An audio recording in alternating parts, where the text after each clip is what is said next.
Welcome to today's episode of the Normalized Surrogacy Podcast by Surrogacy Mentor. I'm your host, Carey Flamer-Powell, experienced gestational surrogate, surrogacy agency founder, and owner of Surrogacy Mentor, where our aim is to help surrogates match with reputable surrogacy agencies for a safe, ethical, and enjoyable surrogacy journey. Today, I'm happy to welcome back our special guest, marriage and family therapist, Carole Lieber-Wilkins. Welcome, Carole. Thank you, Carey. Thanks for inviting me back. Of course, always good to chat with you. So before we dive into our topic today, which is nightmare cases in mental health and surrogacy, I want to share a little bit about Carole. So as I mentioned, Carole is a licensed marriage and family therapist in private practice, licensed in California, Idaho, and Nevada. She provides individual and couples counseling as well as psychoeducational consultations for those moving into alternative paths to parenthood. Mostly, she's passionate about helping people create healthy families. Carole is also the co-creator of fertilityforms.com, which is 56 questionnaires used by mental health professionals who are working with donors, surrogates, and intended parents to provide the information to the mental health professional before they meet. A specialist in the field of reproductive medicine, adoption, and family building options since 1986, Carole became a founding member of Resolve of Greater Los Angeles in 1987 and served on the board of directors in various positions for many years. Carole is also the co-author of Let's Talk About Egg Donation, Real Stories from Real People. This is the first book of its kind written by two moms via egg donation that guides the reader through the process from diagnosis to parenthood through egg and embryo donation.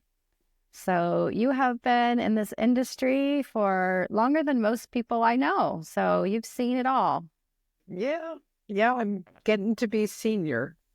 And it means I have had a lot of experiences, good, bad, and everything in between. Yes. Well, really appreciate your wealth of knowledge on all things mental health, specifically in surrogacy. And so that's why we're here today, is we're doing a series on nightmare cases in surrogacy with the intention of educating people on what to look for, what to avoid, what to hopefully learn from. And specifically, we are going to talk about the mental health portion of the surrogacy process. So before we get into the nightmare cases, why don't you just give us like the 2-minute or less overview of the role that mental health practitioners play in surrogacy? Great. Yeah, so it's 2 or 3-fold. The participation of mental health professionals, which can be either psychologists, marriage and family therapists, or social workers. One of the roles they play, of course, is before a surrogate even gets accepted into a program or starts their journey, is the actual psychological evaluation or assessment of that individual. That always includes a psychological instrument, sometimes called a test, but you can't pass or fail a test. Oftentimes the language is used, they didn't pass psych. There's actually no such thing as not passing psych. But that process is intended to give the mental health professional a lot of information about the candidate and their functioning and their relationships and their history, with the sole intention to determine if they are a good candidate for their own well-being and the well-being of anyone that they might carry a child for. And it always includes the evaluation of their partner as well, because it's a family affair, right? It's not just the surrogate doing this. The other role a mental health professional plays, is to provide psychological support to the surrogate once she gets going in the journey. This is usually a monthly check-in of any duration up to about an hour to see how she's doing, how is the relationship going with intended parents, what kinds of issues might she be having, Is there something the mental health professional can do to assist in communication? Or has there been a change in her life, in her actual life, Right. that she might need support for or need coordination with the agency? Mm-hmm. And then the third one is the unfortunate one, and that is where there has not been ongoing psychological support, but the mental health professional is called in when pardon the expression, the you know what hits the fan. Right. Um, and that is a very difficult situation to deal with, not only because it's a crisis at that time, but also Mm-hmm. because there's often no pre-existing relationship between the mental health professional and the surrogate. So you're kind of Mm-hmm. starting from scratch, trying to do Yeah. crisis intervention or see how to support her through whatever is going on. Sure. Okay. So, just in the decade or so that I've been in the industry, mental health's really come more to the forefront in the process. And it's not just a box to be checked off in the screening process.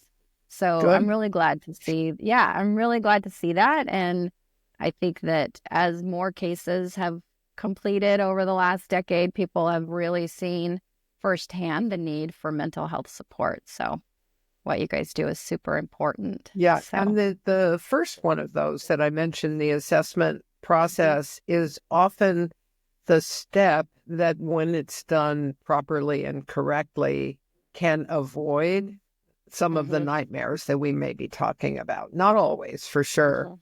but Yeah. oftentimes there are things that could be caught at the outset that might have prevented the Mhm. problem later. Yeah, for sure. Okay. Well, let's go ahead and dig in and let's talk about your first nightmare case that you had and what happened. Well, in thinking about this, I realized that the absolute, probably worst nightmare cases for me and for anyone are neonatal deaths or Mhm. prenatal deaths, where Mhm. a pregnancy doesn't go to term and a child doesn't make it, Mhm. or there is a stillbirth. Um, the absolute worst scenario next to that, of course, is the loss of a surrogate's life. I've been very Yeah. fortunate in my career that that has never happened on my watch, Mhm. but I Uh-huh. have friends and colleagues who are mental health professionals where it has occurred. And Sure. there are just no words. It is a tragedy Yeah. all the way around, where someone is Mhm. trying to do something wonderful for someone else. Sure. It's one of the reasons it's so important in that preliminary phase, not only with an agency, but also in the psychological assessment phase, that women really understand that there is risk involved, and that Mhm. there's an expression that says pregnancy is not a benign condition. Mhm. Luckily, it's rare, um, but I would Mhm. have to say those are the worst case scenarios. In the case of Sure. a prenatal death, an early delivery, and a baby doesn't make it, or probably more commonly is a very early delivery and the baby is in the NICU for a long Mhm. time and may or may not have lingering issues throughout. And Mhm. in that case, of course, we're needing to provide so much support to the surrogate who, in my experience, in almost every case, just has unbelievable guilt, even Yeah. though she may have done everything right and not done anything to cause this to happen. It's not Mhm. always true, but it's almost always true. Yeah. That there's just no way, since the baby is in her body, that she Mhm. does not feel somehow responsible. It's Yeah. very challenging to deal with. So psychological Mhm. intervention is crucial, in addition to, of course, the agency's support. I know they're great about sending gifts and providing actual support to her. But grief and loss is like this invisible loss. It's this Mhm. invisible um, thing that not everybody understands. And being able Mhm. to actively grieve is so important to a Yeah. woman who's had that baby in her body for a period of time. And it's challenging because other people may be saying, well, it wasn't your baby anyway, that kind of Yeah. thing, which is so incredibly dismissive and negating. So Yeah. I would say that's at the top of the list. And, down from there, I won't say they're nightmare cases, but any pregnancy loss at any stage, even early, I find that surrogates inevitably feel guilty. And they know intellectually, and they can tell you, I know it's not my fault. I know it can happen. I know it's common, but I just feel so terrible about it. So that requires a lot of support as well. I wouldn't say Yeah. those are nightmare cases. They're just opportunities for us to be useful. Yeah, for sure. Some actual nightmare cases, I thought I would share. When we do the psychological assessments for agencies, we don't always know what happened after we did that. We're not always privy to, were they accepted into the program? Did they move forward? Or was our recommendation heeded and maybe they were told that they weren't appropriate? But some of them in the assessment phase really involve partners. So maybe an assessment is done with a surrogate and she seems like she's a really great candidate. But a thorough assessment will also involve her partner. And sometimes when that's done, it's determined that the partner has issues that would really make it so that this family is not recommended to carry a child for someone else. So some examples of that is doing an evaluation with a surrogate. She seems great. She seems like she'd be an appropriate candidate. And then there's a testing and evaluation of her husband who determines that he smokes pot regularly and marijuana is illegal in the state that they live in. He already has one arrest. He also has an arrest for petty theft, but it was dismissed. And in his testing, it's determined that he's quite antisocial, he's reckless. These are the things that we can learn from testing that you can't always get in a conversation. He's impulsive, he's socially isolated. So there are a number of things that tell us how is that going to play out in a relationship with another family that may or may not be geographically close, but is it certainly can smack of instability in their relationship, in the family home. Undoubtedly there are children in the home, and we always want to foster a healthy, positive relationship between intended parents and surrogate. And I'd like to talk a lot about that. And in some of these cases, the partners are not at all interested in having a relationship. And sometimes they'll feel like, well, I don't have to like them. I don't have to know who they are. I don't have to talk to them.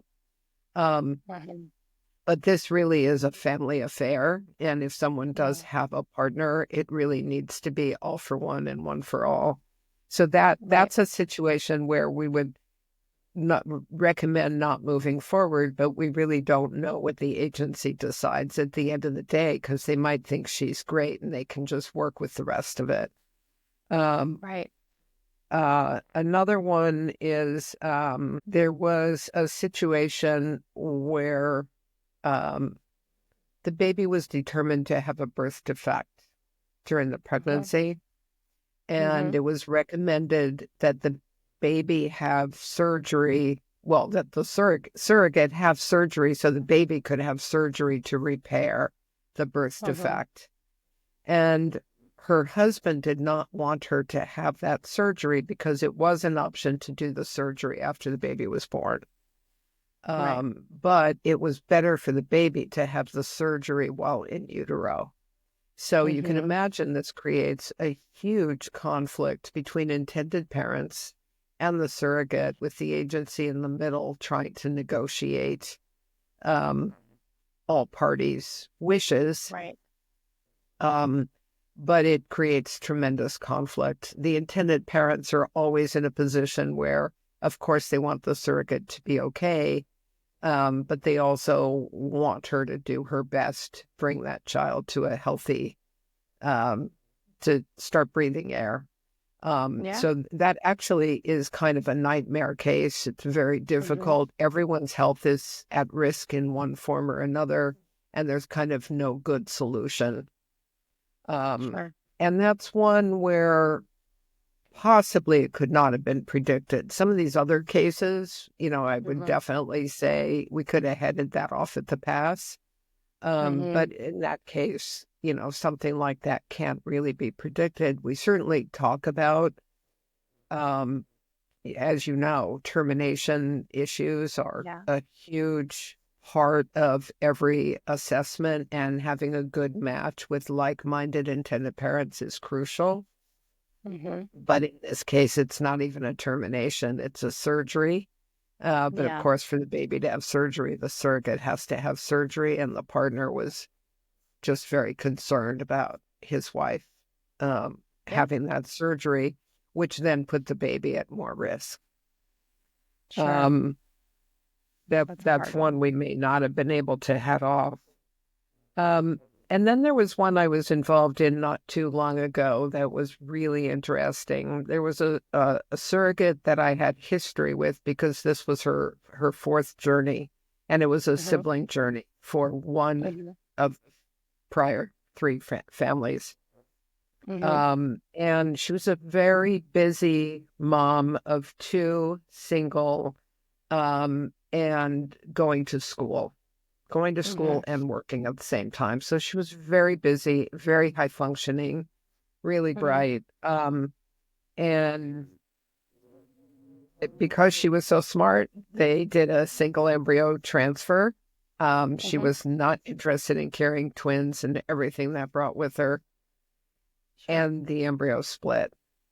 Hmm. And so she had identical twins. And she was very angry. She was angry and upset about this occurring, even though it was completely, there's no way to prevent it. Right. Um, and for whatever reason, as time went on, it translated to her almost ghosting the agency and Mhm. the intended parents. She did what she needed to do. She was, at the end Mhm. of the day, she was responsible, Mhm. but it was almost like to the letter of the contract. Yeah. So she would do what she needed to do in the contract, but she was just so mad that she didn't want anybody to bother her. She didn't want to Mhm. do any extra or have any touchy-feely kind of relationship. And it all had a positive outcome.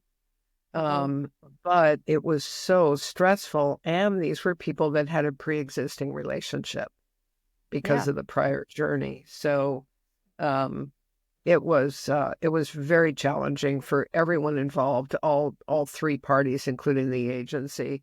Um, Of and she course. just kind of couldn't break out of herself enough Mhm. to um, continue anything other than she was sort of just the facts. Like she would say, Yeah. yeah, I had the appointment and that's it, but there was no extra. Right. Again, that really couldn't have been, I was going to say it couldn't have been predicted, but I will say that she was ambivalent about doing a fourth cycle because she was very busy and because she had had three already. Right. So I think at the end of the day, she did actually say I should have quit while I was ahead. Yeah. Um, but, Yeah. luckily it had a positive outcome and she was okay and the babies were okay. But that Yeah. was a That's great. difficult one. Um, Yeah. That's a hard one. I'm going to take a breath there, see if Yeah. you have any Definitely. questions about any of those. Sure. Yeah. Um, I think, as you're talking, I'm thinking about some of the ones that I've been involved in. And when you're talking about the partner and how important it is to do a thorough consultation and evaluation, are you also doing the PAI or MMPI on the partner as well? So my colleague who actually teaches the PAI absolutely does. Mm-hmm. And it's varied. Unfortunately, there isn't consistency across mental health professionals. Some do not. Right. Um, but some of these cases where the husband had a record and the PAI resulted in all this information um, was because she did test them. So Got it. unfortunately, there isn't consistency. Um, I would, yeah, when I'm doing Yeah.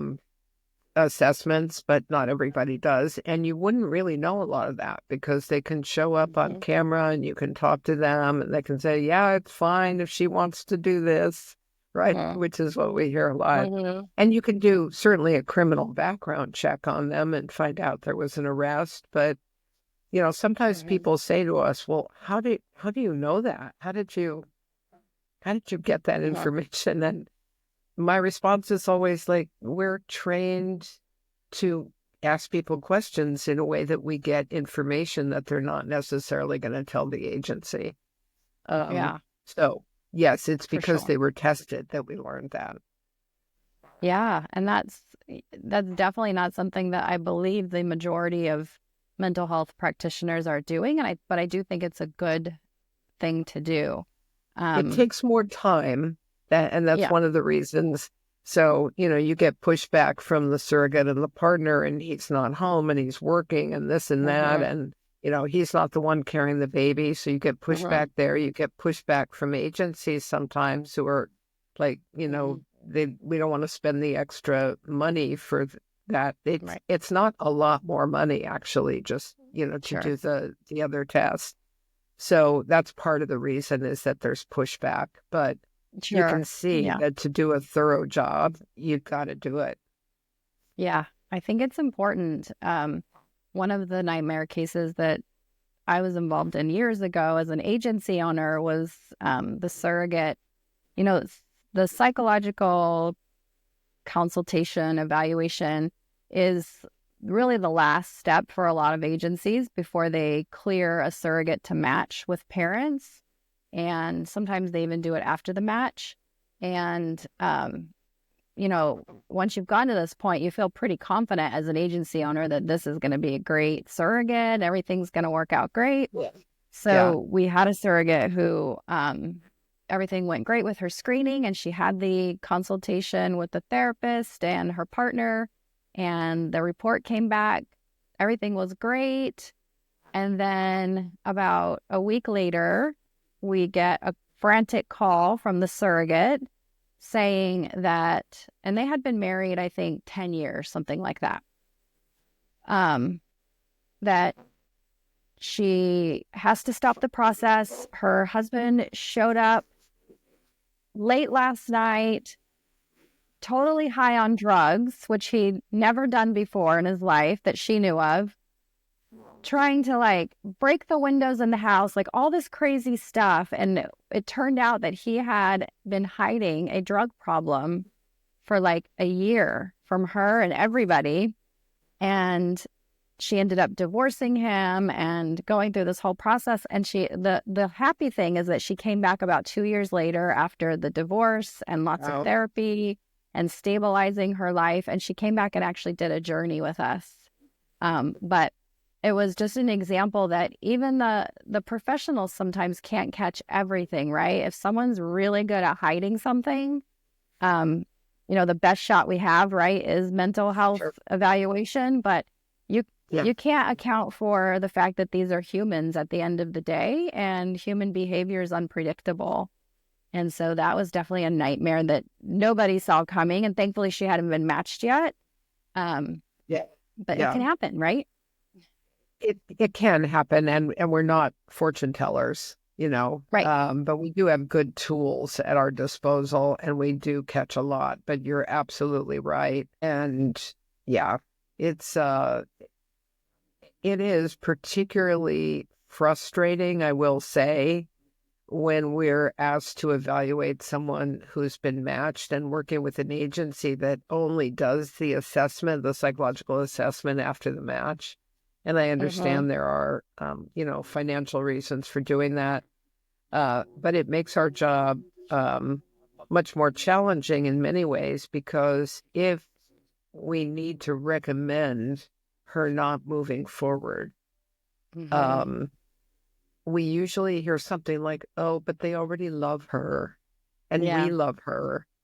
Yeah. Um, and uh, and the information that we may have gleaned and the reasons we have for not recommending her kind of take a back seat Mm-hmm. to the fact Mm-hmm. that it's such a great match and they're crazy about her. But maybe they wouldn't be so crazy about her if they knew that she had postpartum depression for 2 years after her last birth, or that she's Mm-hmm. on medication for different things, or, there's a lot they don't know when the match is made. So it does Right. make it much more challenging. And ideally, if we could create the ideal program, every Right. candidate that makes it to a certain limited point with an agency would have a psychological assessment before going forward. I 100% agree. And in my practice now, I do not match until with intended parents until there's a psychological evaluation done. Um, I will say in that previous nightmare case, it would have been great had the husband also had a Right. MMPI or PAI done, because Yeah. then maybe we could Yeah. have caught Yeah. something. Yeah. It's very Um, possible that something would have been caught to indicate yeah. it. But you're certainly right that it's not a perfect system. There is no perfect Mhm. system, but we catch a lot. You do. And m- another one that I've had I think of the psychological evaluation as like what's the word I'm looking for? Like a safety net for us as agencies and professionals, because we can only do so much. We can only screen so far. And we had a candidate recently who was great. Everything was going well. Screening came back great. And then and we're pretty thorough. Like, I've been doing this a long time and I ask a lot of questions, and we do a lot of digging behind the scenes to uncover anything that there might be. And we can spot red flags a mile away at this point. And nothing came up for her. And then we got to the psych and got the report back, and there was mention of suicide attempts just a few years prior. And that had Oh, not been brought up at all, ever. No mention whatsoever. And it is a question on our application for sure. hmm. And she'd actually been hospitalized for it. And we had no idea. And there was no way we would have known that because she didn't reveal it on the application. And so obviously she was disqualified. But had we not had the psychological evaluation or heeded it, Right. we could have been in Right. a very difficult situation if the surrogate had gone on to become pregnant and then something triggered her while Yeah. pregnant. That would have been Yes, and that horrible. really points up what I said at the beginning of our chat, which is that this is for everyone's protection. Mhm. And we want, at the end of the day, we want everyone to not only be whole, but even greater than whole. Right. Um, and and I think what a lot of, and you would know this even better than I, but I find that a lot of women who are interested in being surrogates really don't understand how unbelievably stressful the process can be. Mhm. It can also be enriching and rewarding and fabulous and life-changing in a million ways, but it's Mhm. very stressful. The medical appointments, the disruption to your life schedule, the Mhm. disruption to your children's lives, the fact that your life is really not your own for, call it minimum, a year and a half by the time Right. you get pregnant, deliver, um, cycles that don't work for, embryo transfers that don't result in pregnancies, Mhm. um, limitation on travel, Yeah. limitation on what you can eat. So it can be very stressful. And if that woman that you're talking about had had an early loss or a later loss that Right. triggered a depression, it would have been just tragic for her. So Yeah. it's really to Yeah. protect everyone. That's really Absolutely. scary. Definitely. You must It's have really just been scary. blown away. Like, oh, how did they catch Completely, that? completely blown away, completely shocked, and just scared at what could have happened had we not, caught that.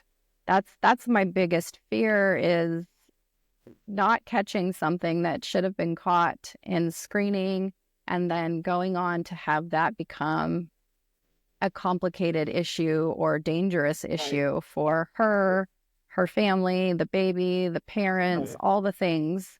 Was never a situation we want. And, I've heard of situations where agencies will have a surrogate fail the psych, and so then they'll just go to another therapist and try again until they get her cleared. And that is one of the most irresponsible and dangerous things I can think of.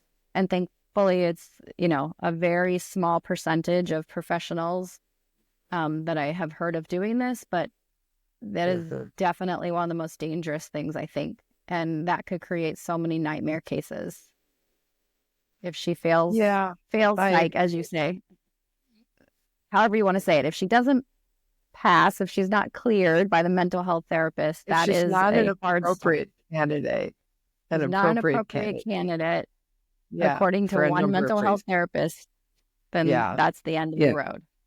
But you never want to tell somebody who wants to do this great thing, you didn't pass psych, which, in anybody's lay translation means you're crazy and they said you can't do this. And that's not the case. You really cannot fail psych. But we can certainly learn things in psych that might make us recommend that this might not be the great path for you.